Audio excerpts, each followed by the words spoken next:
had a multitude of people come and basically looking for whether teaching, healing, whatever they could from Jesus, man. And Jesus, out of compassion, moved and was healing them. And it started getting late. I'm going to read right here. As evening approached, the disciples came to him and said, "This is a remote place, and it's already getting late.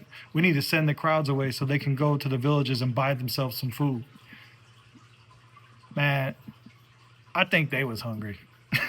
you, you ever gone to your boss and try to put it on like the other workers, trying to get out early or get a break or go get some food, but it was really you that was hungry? I think that's what was happening here. Jesus, I think, saw that too. He said, they don't need to go anywhere. You give them something to eat. But then they was like, "Hey, Jesus, we only have 5 loaves of bread and 2 fish. And then, man, then it just gets crazy from here. He said, "Bring them here to me." He directed the people to sit down on the grass, take 5 loaves, 2 fish, looking up to heaven, and he gave thanks, broke the loaves, and then he gave them to the disciples, and the disciples gave them to the people. They all ate and were satisfied. And what was crazy is there was 12 baskets of broken pieces that were left over. The number of those who ate were about 5,000 men, besides the women and children. Man, can you imagine? That's like 10,000 people that just ate off this. So this was a miracle in its place. 2 things happened here. Number 1, Jesus was tired and was not trying to walk to town. Or 2, the disciples was hungry, the people was hungry, and Jesus just made it happen. We definitely know it was number 2. But what really we get out of this is God is more than enough, man.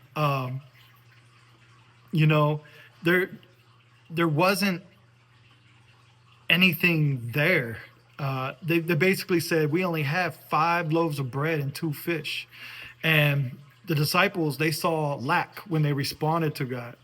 You know, what God requires of us is to be, number 1, thankful of what we had. And that's why he took that 5 loaves of bread and 2 fish and he gave thanks, because, you know, if we're thankful for what we have and what we see is not enough, if we take that little bit and we give it to God, just as he said, give it here, God can multiply that in your life. And so I've witnessed that so many times in my life where, you know, I was the same response as the disciples, but where we need to be is know that if you ever feel like you don't have enough money, enough strength, enough wisdom, but whatever you do have in your hands, be grateful and shift that into Jesus's hands and see what he can do.